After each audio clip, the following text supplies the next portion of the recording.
keeping an eye on that door if we start hearing noise behind you from Dennis. Vinny, give us that. Jurgen, first of all, obviously you accepted your FA charge this week. Can I just get your thoughts on why you didn't contest that charge? Oh, for sure I will not make any comments about that, but because obviously comments are pretty expensive. So, that's the story. But with regard to that, I mean, was it just a case of having to hold your hands up and say, I accept this, or would you have been in no position to contest it, or what? What's difficult to understand with no comment? There's nothing to say about it. Oh, it's the second time I get charged for something, and Germany it was much more often when I was younger, and altogether it's not that much money-wise. So that's how it is, obviously.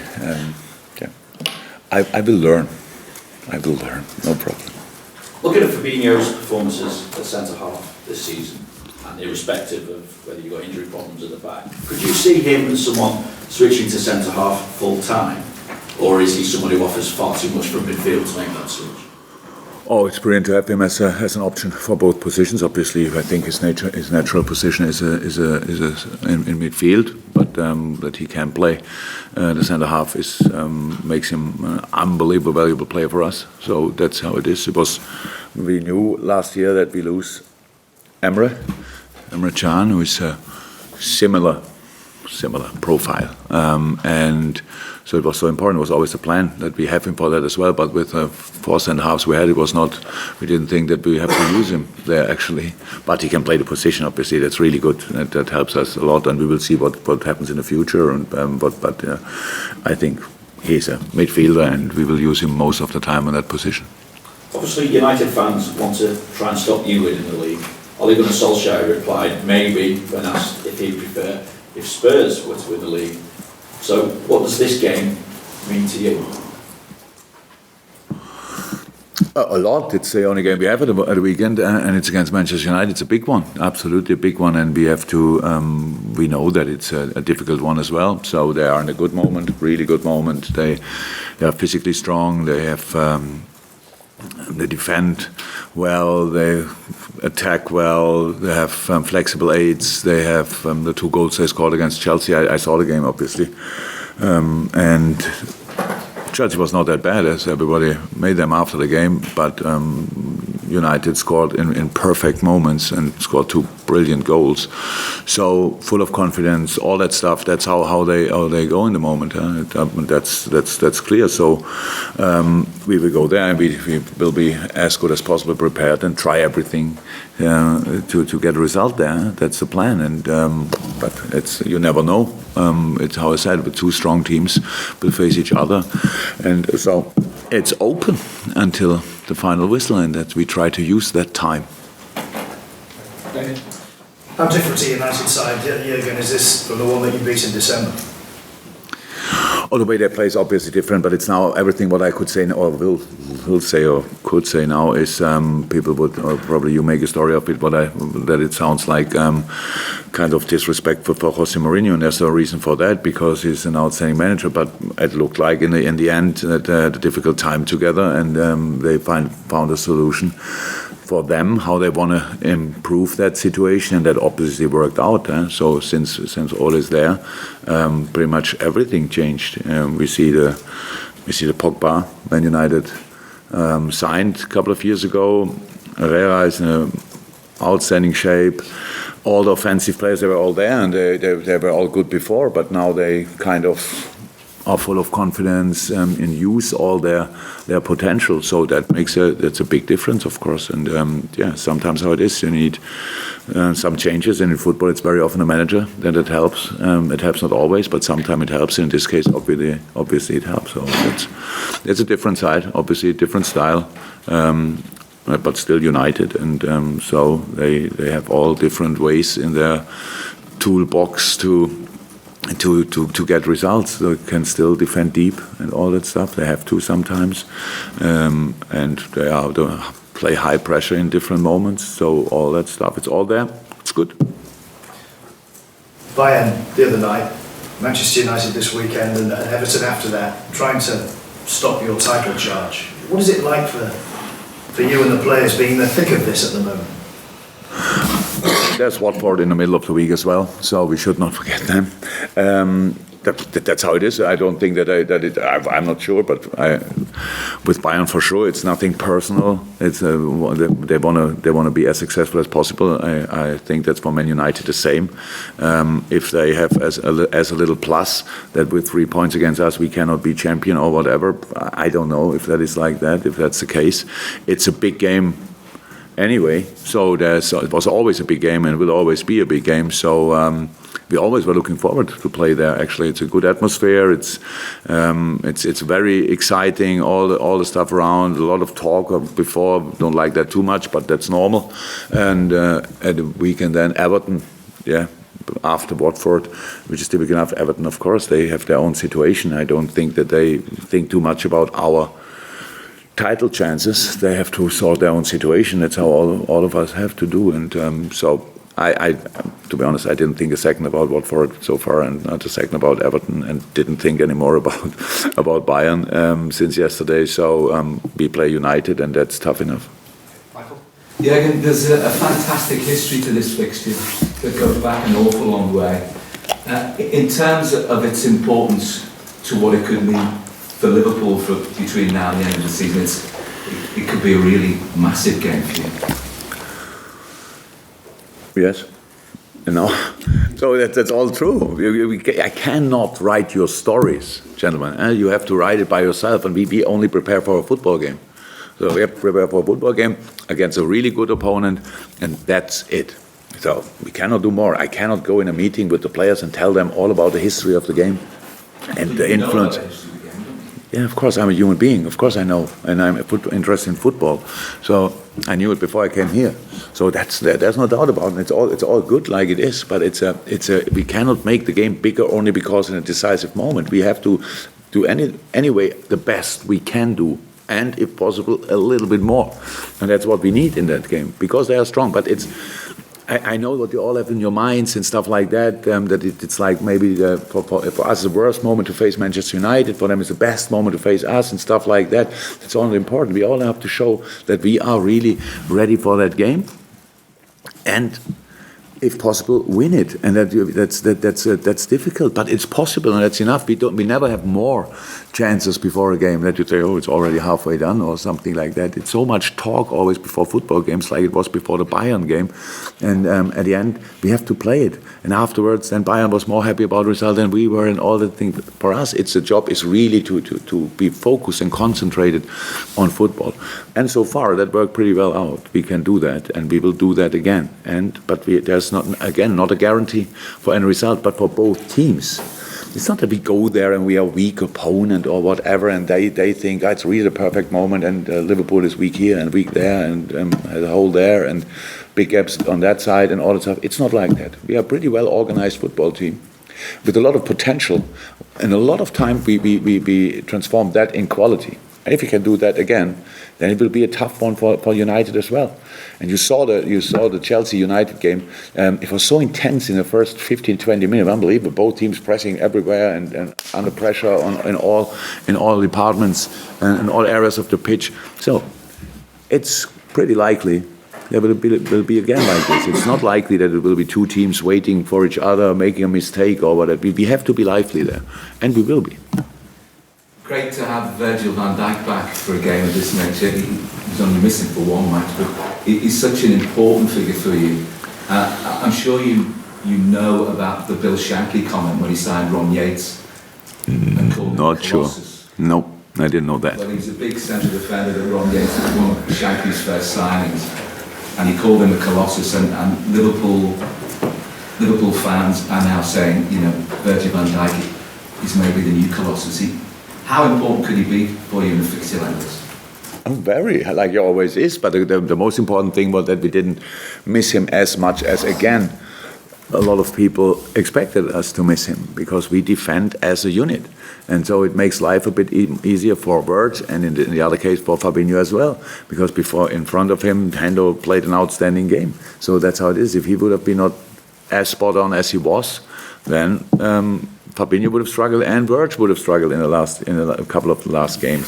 So that's the normal situation. No, but of course it's really good to have him back. It's, by the way, it's first time that we have kind of since I don't know how many weeks that we have to make a choice between midfielders, fullbacks, even centre half. If I think about Fabinho again on that position, I could make a decision about it, and so that's good. So that's for us a good moment.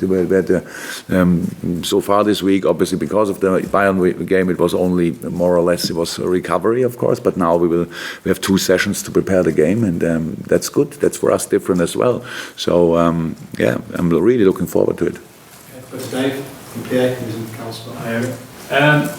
The only setback in Solskjaer's reign against PSG, have they provided the blueprint, and specifically with the way they had 3 men guarding Pogba and Xhaka in his space? Yeah, result-wise was the only team, but it was Tottenham played a pretty good game against United, to be honest. So. You cannot, yeah, what is the blueprint? They were pretty cool with the ball. They passed really a lot, and they were really confident, good positioning, passing between the lines, stuff like that, scoring in the right moment. And of course, you saw against Chelsea that United can play very, very good without Lingard and Martial, because that was a proper lineup with Mata and Lukaku bringing in. But in a game when you have to change that changed much more, because you cannot really adapt. They played the last 5 or 6 games before that with the same lineup, and then you have to change like this in 15 minutes. That obviously didn't work out, and PSG used that. So that was a bit luck for PSG, but they played a really, really good game. Very, very demanding, looked very in charge in most of the situation. Did give them a lot of counterattacks away, which is a massive thing to do in a game against United, because whichever lineup they have, how they attack with whoever it is will be quick on this kind of offensive wings, and that's just good. Then they, from time to time, they leave a player up or 2 and stuff like that. So you need to be really 100% concentrated in this game. But PSG did well, scored good goals in the right moment, and that helps in football always. And just team news for this weekend?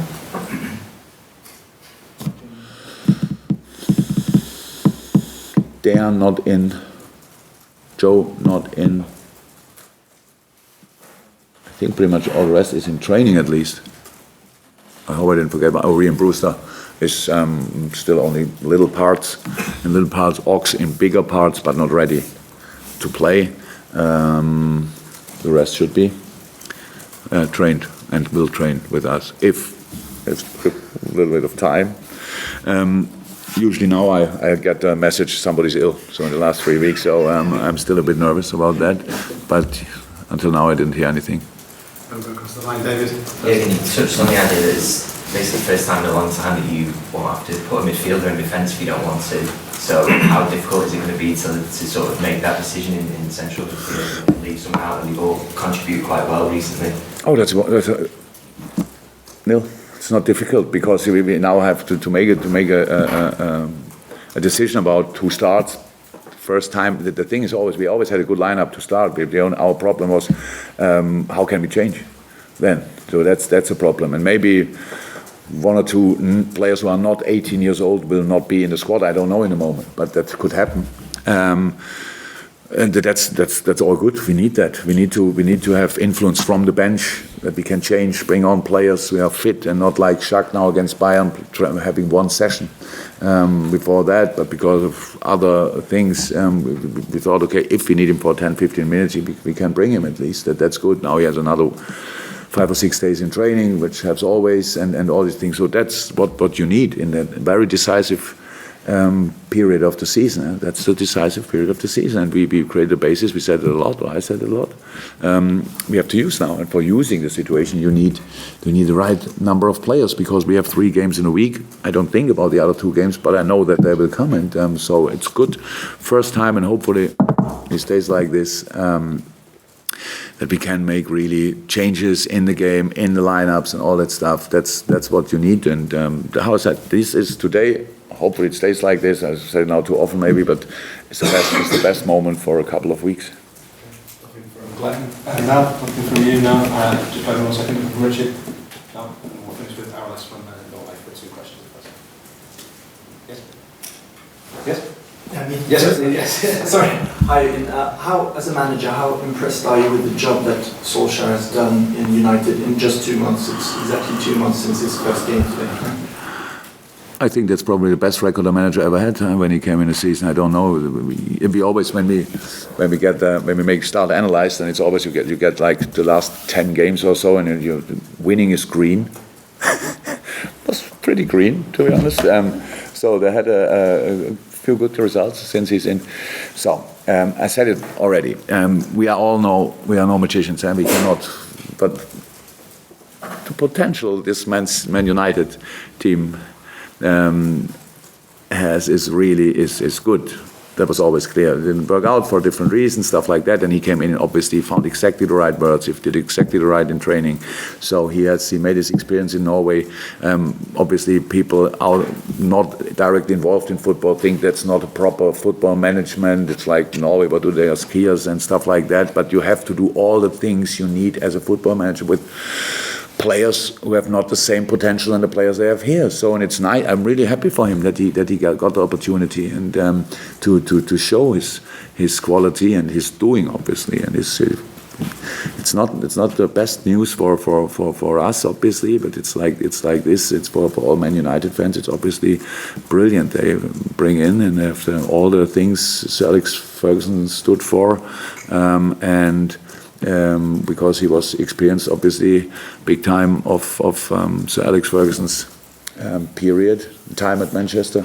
So with all the new things in football, so that's really good and makes them a threat again. That's how it is. They were always a threat in the specific games, but now, of course, they are really back on track. Everybody sees that, and good for them. You mentioned his lack of experience at this level, referencing Norway and his experience. I didn't mention his lack of experience. I said people see that like this. And that's why I'm going to ask. Okay, but you have to be very, very careful with what we say exactly. Tomorrow the headline would be, Ole has a lack of experience. That is not the headline I want to read. But some people have put it like whoever could have come into the job and done what he's done, and that because of his lack of experience, it's maybe just about who left than about who came in. Do you think he's shown enough to really show people that he belongs at this level as a manager?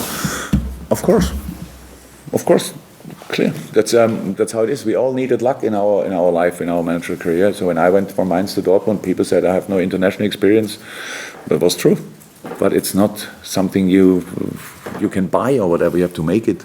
And if Ole is not a former player of Manchester United, then he will not have made a move from Norway to Manchester United. That's clear. But if you get the chance, you have to use it. And of course, he showed everything what you need together with his coaches.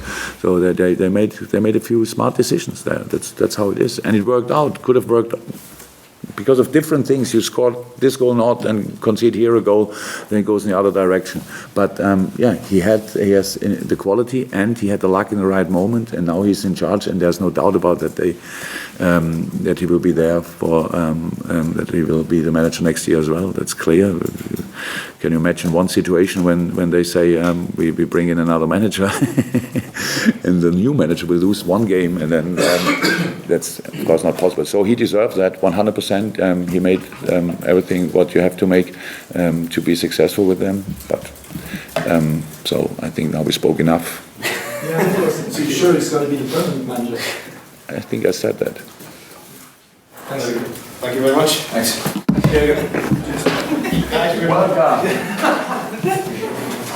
Welcome.